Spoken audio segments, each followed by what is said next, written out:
Hi friends, ఈ వారం మన కథ నందనవనం నవల్లోని 9వ భాగం. రచయిత్రి గోగినేని మణి, చదువుతున్నవారు రాధిక గోగినేని. మరి 9వ భాగంలోకి వెళ్లే ముందు ఇప్పటిదాకా జరిగిన కథ ఏమిటో ఒకసారి చూద్దామా. సుబ్బయ్య గారి కోరిక మేరకు సూర్యం కౌలికి పొలాలను మాట్లాడతాడు. కానీ రాఘవేంద్రరావు అనే ఆయన తన పొలం పక్కనే ఉన్న కామయ్య అనే దళితుడి పొలం మాత్రం సుబ్బయ్య గారు కౌలికి చేయకూడదనే నిబంధన విధిస్తాడు. కుల మతాల తారతమ్యం లేని సమాజ స్థాపనే తన ధ్యేయమని చెప్తాడు సుబ్బయ్య గారు. తర్వాత ఏం జరిగిందో 9వ భాగంలో వినండి. విన్నారుగా, మరి కథలోకి వెళ్దామా. నందనవనం సీరియల్లోని 9వ భాగం. పొలం పనులకు శ్రీకారం చుట్టాలనుకున్న రోజున ఆయన శ్రీవల్లిని, ఇదంతా నీకు సమ్మతమేనని నువ్వు చెప్పినా సరే నాకెందుకో నీకు కొంచెం కష్టంగా ఉండే ఉంటుందనే అనుమానం వస్తోంది, నువ్వు మరోసారి చెప్పు అని అడిగాడు. ఆవిడ నవ్వింది. కేవలం సమ్మతం సరిపెట్టుకోవడం మాత్రమే కాదు, నాకు ఇలాంటి పరిస్థితి రావటం చాలా సరదాగా అనిపిస్తోంది కూడా. ఇక ఆలోచన ఏం లేదు. మీరు ఒక పూట మాత్రమే కాకుండా సాయంకాలం వరకు పొలం దగ్గరే ఉండాల్సిన అవసరం ఏర్పడినప్పుడు కొంచెం ముందుగానే నాకు చెప్పాలి. ఎందుకు? నా సరదా నాది. ఈ ఊరు రావటం, వ్యవసాయం చేయాలనుకోవటం గురించి మీరు చెప్పినప్పుడే నా ఊహల్లోని ఓ దృశ్యం నిజం కాబోతోందనే ఆనందం కలిగింది. అదేమిటో కూడా చెప్తా.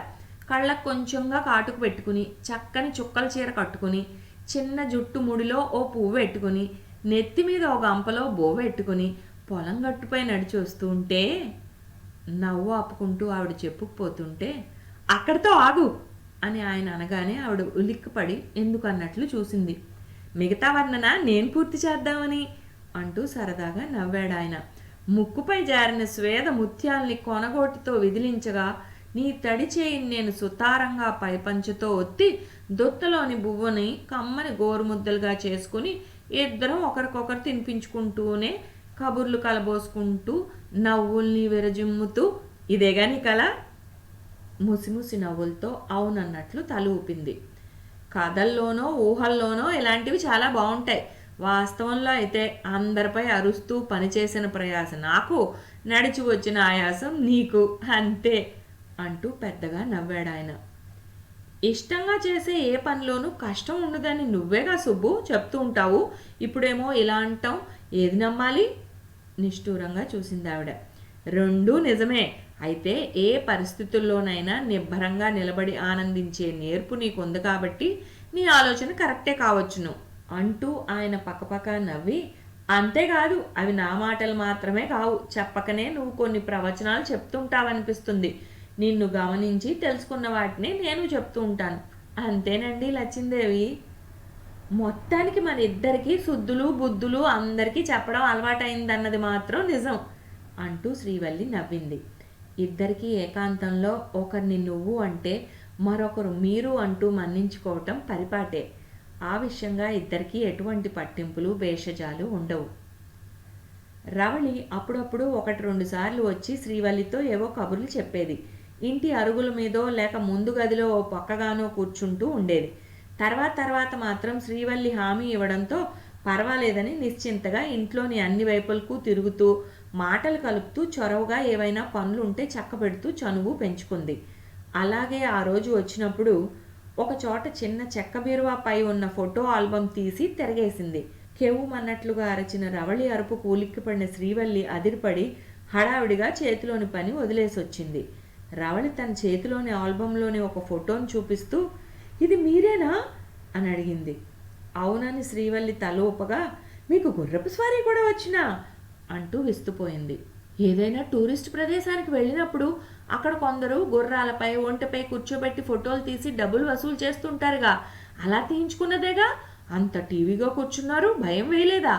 అలాంటి డ్రెస్సులు మీరు ఆ వయసులో వేసుకునేవాళ్ళు అన్నమాట అంది ఇంకా ఆశ్చర్యం చూపిస్తూ.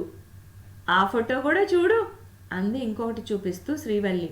రామం ఒక తెల్ల గుర్రానికి మాలిష్ చేస్తున్న పోజులో ఉందది. అయితే ఇది మీ పెంపుడు గుర్రమేనన్నమాట అంటూనే ఆ ఫోటో చూసి కళ్ళు పెద్దవి చేసింది. ఒక పెద్ద భవంతి ముందు, కారు ముందు నిలబడిన శ్రీవల్లి ఫోటో. ఇది మీర్లేనా ఆశ్చర్యంగా అడిగింది రవళి. శ్రీవల్లి జవాబు చెప్పకుండా మౌనంగా ఉండిపోయింది. అమ్మా, ఇంత పెద్ద బంగ్లాలో ఉండి వచ్చిన వాళ్ళు ఇదేమిటమ్మా ఇక్కడ ఇలాంటి పెంకుటింట్లో ఉండటం అంటూ ఆశ్చర్యపోయింది. ఇందాక నువ్వు అన్నావే టూరిస్ట్ ప్లేసుల్లో అన్నింటి ముందు నిలబడి పోజిచ్చి ఫోటోలు తీయించుకోవటం అని, ఇవన్నీ ఆబాపతివేలే అంది శ్రీవల్లి రవళి మాటకు జవాబుగా. ఇంకా 2 పేజీలు తిరగేసి, ఇన్ని రకాల డ్రెస్సుల్లో ఎంత అందంగా ఉన్నారో చూపు తిప్పుకోలేకపోతున్నాను. ఆ రోజుల్లోనే మీరు అంత మోడ్రన్గా ఉండేవాళ్ళు అన్నమాట. ఇప్పుడేమో ఇలా. రవళి మాటలకు అడ్డొచ్చినట్లు శ్రీవల్లి అడిగింది. ఏ ఇలా బాలేనా? చక్కని వాళ్ళు ఏ వయసులోనైనా ఏ అలంకరణలోనైనా అందంగా ఉంటారని అర్థమైంది. ఈ వయసులో ఇప్పుడు కనికొట్టు చేస్తున్నట్లే ఉంటారు. మెరిసిపోతున్న ఎర్రరాయి ముక్కు పుడక, చిన్న ముడిలో చక్కగా ఇమిడిపోయిన పువ్వు, బుల్లి పెదవులపై చిన్న చిరునవ్వు. మధ్యలోనే శ్రీవల్లి కోప్పడుతున్నట్లుగా, ఇక ఆపుతావా నీ వర్ణన? పైకి అలా అమాయకంగా కనిపిస్తున్నావు కానీ మాటలు ఎంత బాగా నేర్చావో అని ఆల్బమ్ని లాక్కుంది. అదేమిటమ్మా పూర్తిగా చూడనివ్వలేదు? చూస్తే ఫోటోలు చుట్టం నాకు చాలా ఇష్టం అంది రవళి కొంచెం కినుకుగా మొహం పెట్టి. చూసిన వరకు చాలే, ఇప్పటికే వర్ణనలు మొదలు పెట్టావా? ఇక అందరి దగ్గర ఇలానే ప్రచారం చేస్తావు, అదంతా అనవసరం కదా అంది శ్రీవల్లి. నేనేం ప్రచారం చేస్తానమ్మా? సర్లేండి, ఈ ఫోటోల గురించి ఎక్కడ మాట్లాడను కానీ ఇటు ఇవ్వండి, మిగతావి చూస్తాను రవళి ఆసక్తిగా అడిగింది. ఇంకోసారి చూద్దు కానీ ఇప్పుడు వద్దులే అంటూ శ్రీవల్లి రవళి కోరికను అంగీకరించలేదు. రవళికి కొంచెం ఆశ్చర్యంగానే అనిపించింది. మిగతా ఫోటోలు తను చూడకూడదన్నట్లు ఎందుకంత హడావిడిగా ఆల్బమ్ లాగేసుకున్నారో ఆ అమ్మాయికి అర్థం కాలేదు. అనవసర ప్రచారం అన్నారు కానీ అది సరైన కారణంగా అనిపించలేదు. అందరికీ తెలిస్తే మాత్రం పెద్ద ఇల్లు, కార్లు, స్వంత పెంపుడు గుర్రాలు ఉండటం ఇవన్నీ గొప్పవాళ్ళ హోదాకి సంబంధించినవే కదా. అయినా అన్ని ఆస్తులు పోగొట్టుకుని వ్యవసాయము మరోటో చేసి నిలదొక్కుందామనే ఈ ఊరికి వచ్చినట్లు అందరికీ తెలిసిన విషయమేగా. ఎందుకో కానీ అమ్మగారికి తన ఆల్బమ్ పూర్తిగా చూడటం ఇష్టం లేదన్నది తెలిసినప్పుడు ఎందుకు ఏమిటి అన్నది రెట్టించి అడగడం, దాని గురించి ఆలోచించడం అనవసరం అనుకుని మౌనంగా ఉండిపోయింది రవళి. కాసేపటి తర్వాత మామూలుగా ఏదో కబుర్లతో కాలక్షేపం చేసి వెళ్ళిపోయింది. ఆ తర్వాత ఇంటికి వచ్చిన ఆయనతో శ్రీవల్లి చెప్పింది. ఈరోజు రవళి వచ్చి కాసేపు కూర్చుని వెళ్ళింది. అప్పుడు ఇక్కడే ఉన్న ఆల్బమ్ని తిరగేసింది. అవన్నీ చూస్తుంటే వెనక పేజీల్లో ఉన్న ఫోటోలు చూస్తుందేమోనని కంగారు వచ్చింది. హడావిడిగా తీసేసుకుని లోపల పెట్టేశాను. ఎందుకని అడిగింది కానీ నేనేం చెప్పకపోయేసరికి ఊరుకుంది. అయితే కొంచెం అనుమానం ఏదో వచ్చి ఉంటుందని నాకు అనిపించింది. మొత్తానికి చూడనివ్వలేదంటున్నావుగా, పర్వాలేదు, ఆల్బమ్ ఎవరికంటా పడకుండా దాచేయి అంటూ నిట్టూర్చారు. ఆయన మాటలకు అలాగే అన్నట్లు శ్రీవల్లి తల ఊపింది. ఆ తర్వాత సూర్యం ఆయన అనుకున్నట్లుగా ఒక ఏర్పాటు జరిగింది. వారానికి ఓ 2 రోజులు కేవలం చదువుకునే పిల్లలు అరుగుల మీద చేరి ఏవో కథలు, నాటికలు, ప్రదర్శనలు లాంటి సరదా కాలక్షేపాలు చేస్తే బాగుంటుందని అనుకున్నారు. అలాగే ఇంకో 2 రోజులు పెద్దలు, ఆడవాళ్ళందరూ చేరటం బాగుంటుందని చెప్తే చాలామంది సూర్యం మాటలకు అంగీకరించలేదు. పొద్దంతా బయట పనిచేసి ఇంటికి వచ్చిన వాళ్ళం ఏదో ఇంత తిని తీరుబడిగా టీవీ చూడటం బాగుంటుంది కానీ మళ్ళీ అరుగులు పడి ఆ ఇంటికి రావటం, చదువు, చట్టుబండలు మాకొద్దులే అని ఖచ్చితంగా చెప్పేశారట. సూర్యం దానికి సమాధానాలు ఏవో చెప్పి ఒప్పించగలిగాడు. మునుపు పెద్దలంతా సాయంకాలాలు రచ్చబండ దగ్గర చేరి ఏవో కబుర్లతో కాలక్షేపాలు చేసేవాళ్ళు కదా. ఇప్పుడు పూర్తిగా అలా కాకుండా కేవలం ఓ 2 రోజులు అంతేగా.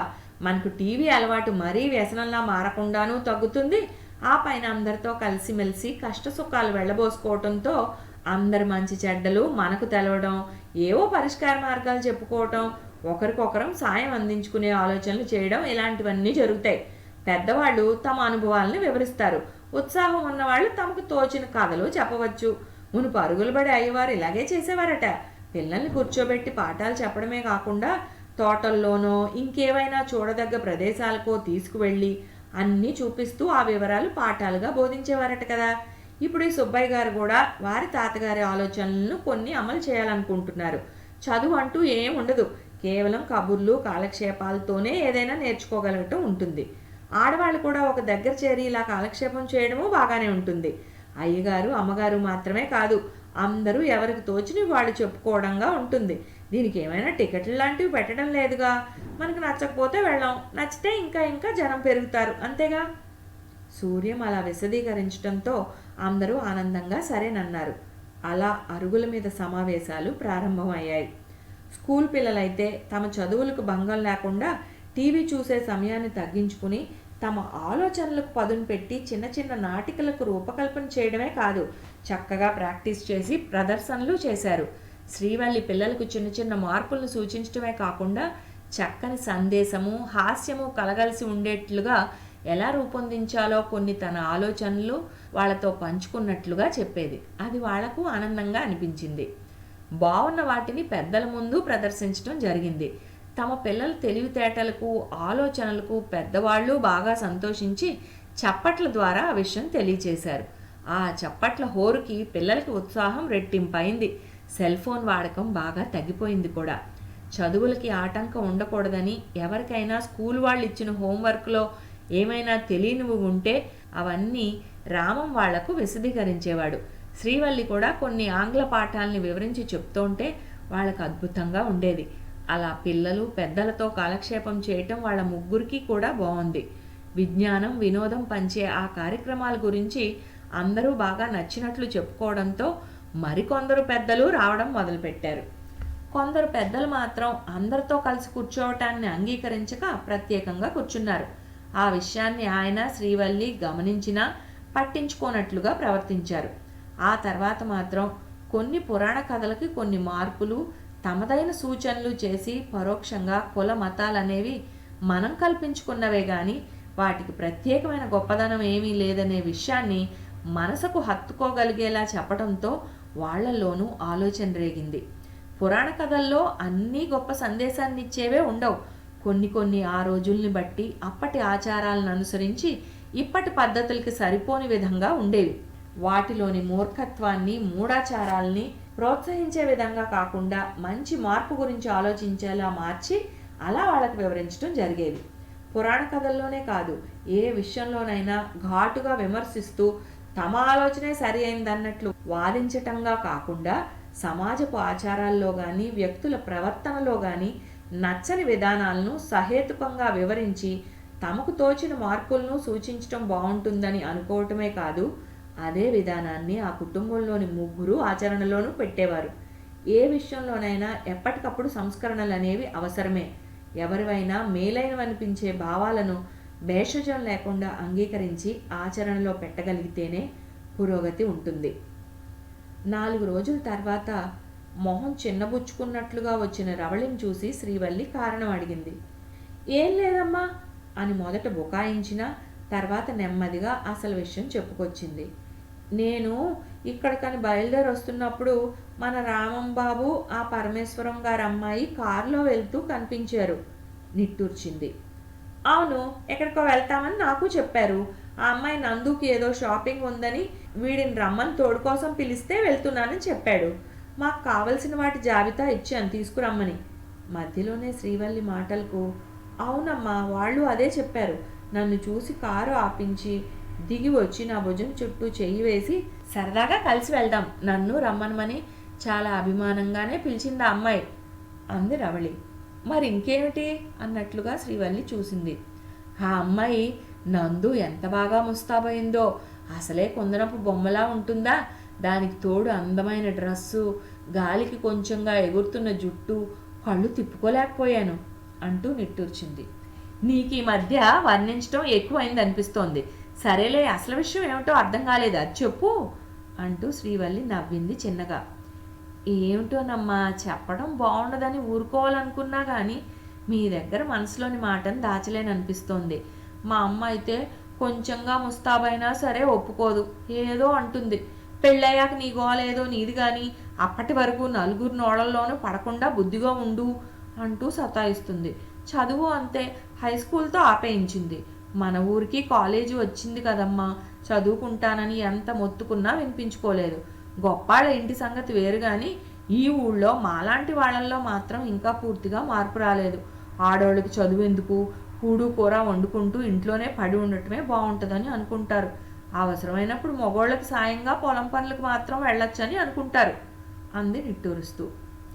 ఎదిరించినట్లు విసురుగా కాకుండా మెల్లగా నచ్చ చెప్తే వాళ్లలోనూ మార్పు వస్తుంది. ఆడవాళ్ళు చదువుకోవడం వలన ఎన్ని ప్రయోజనాలు లాభాలు ఉన్నాయో అర్థమయ్యేట్లుగా వివరించాలి అంతే. ఏదైనా నొప్పించకుండా ఒప్పించగలిగే నేర్పుతో పని సాధిస్తే మనకు మరింత ఆనందంగా ఉంటుంది, అవునా అంటూ శ్రీవల్లి ఏదో ఆలోచన వచ్చినట్లు ఒక నిమిషం మౌనంగా ఉండిపోయింది. తర్వాత చెప్పింది, నువ్వు అప్పుడప్పుడు ఇక్కడకు అరుగుల సమావేశాలకు వస్తున్నావుగా, ఈసారి నేను అడిగానని చెప్పి మీ అమ్మను వెంటబెట్టుకురా. నాకు తోచిన పద్ధతిలో నా భావాల్ని నీ ఇష్టాల్ని నచ్చ చెప్పడానికి ప్రయత్నం చేస్తాను, సరేనా అని అడిగింది శ్రీవల్లి రవళిని. ఒక్క క్షణం విస్తుపోయినట్లుగా చూసి, తప్పకుండా తీసుకొస్తాను, మీరు చెప్పారంటే మా అమ్మ రానలేదు అంది ఆనందంగా. ఇంకో మాటమ్మా, పరమేశ్వరం గారి అమ్మాయిని చూసి నేను కుళ్ళుకున్నానని అనుకున్నారా అని అడిగింది ఒక నిమిషం తర్వాత. ఇంతటితో 9వ భాగం సమాప్తం. వచ్చే వారం 10వ భాగంతో కలుద్దాం.